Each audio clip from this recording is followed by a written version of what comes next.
What's happening, guys? On today's video, we're going to continue on the Yerfdog.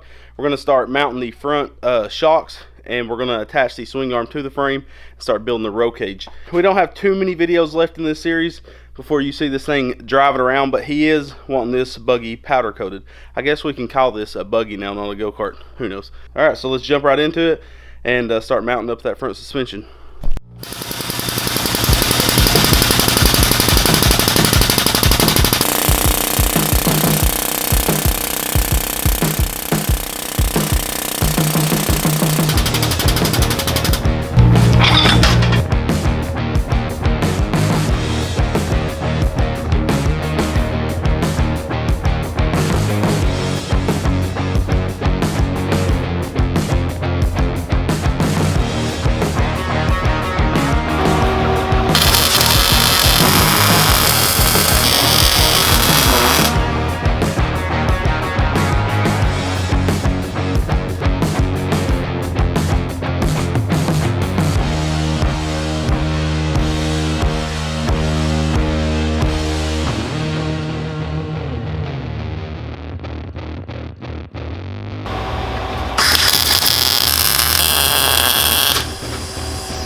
So this has 22-inch tires on the front, 25 on the back, and it will be uphill a little bit right here, so we won't ever get the swing arm brace smacking the frame. You picking up what I'm throwing down? I smell you. You don't even know. So we got to weld the lower shock tabs onto the A-arms, and then we got to make the upper shock tabs. Then me and Braxton's going to start building the roll cage hoop and the bars that go up and all that jazz. You're so dumb. You're so stupid, and you know you're stupid. The front will set this high. Ton of ground clearance.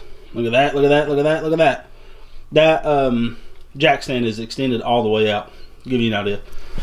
So basically, mount the front shocks and build the hoop and everything. Start building the roll cage. Then we can mount the rear shocks and start testing weight.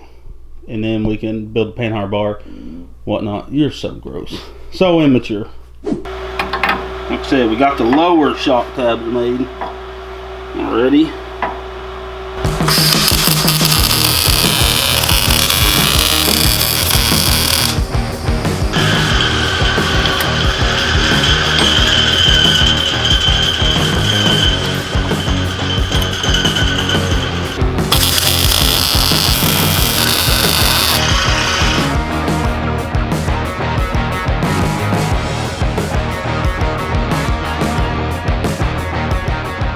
Alright, so we've been mounting up this front end, and once we made these tabs, we started noticing that nothing was like, this shock was lower than this shock was, and the go-kart body's level.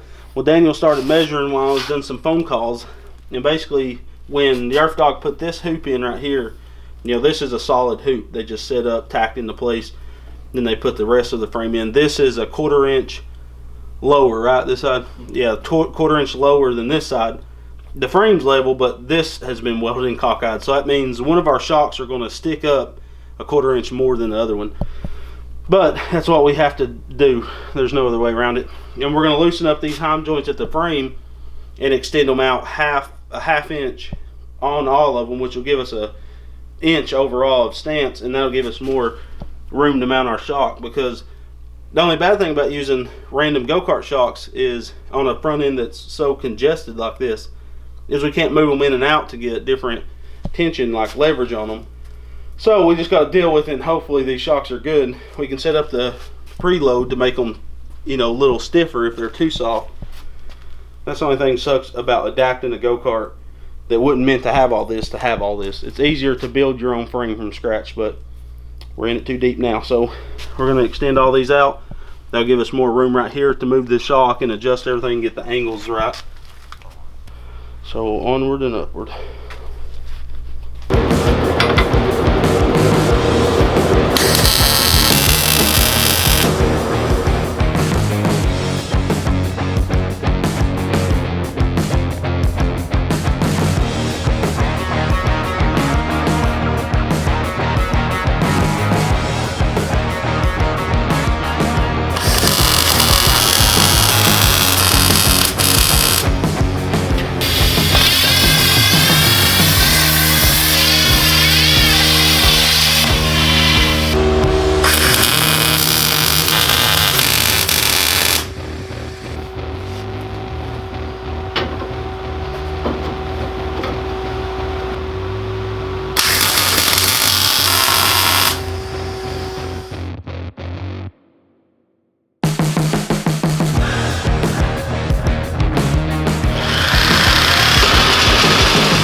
Alright guys, thank you for watching another video on this Yerfdog.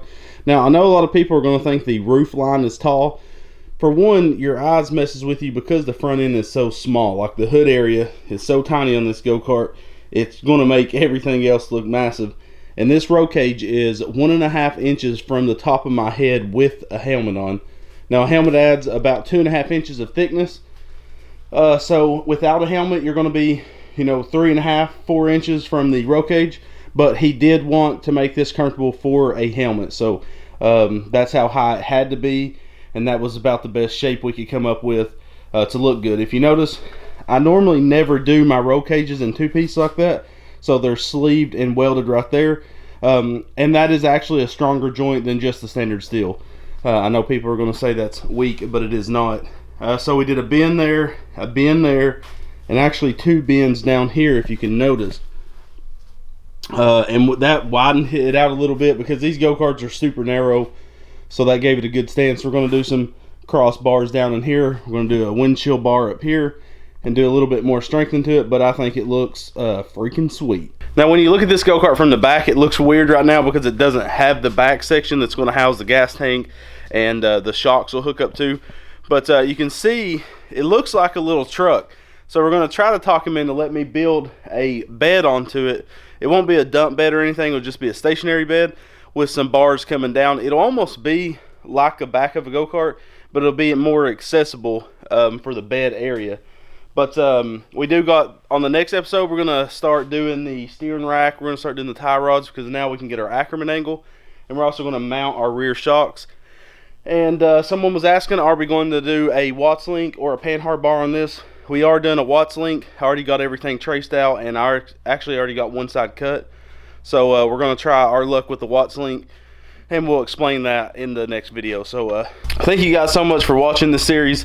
We're doing videos straight on this thing until it's gone, and then we have a Honda Odyssey that this customer owns that we got to get rid of.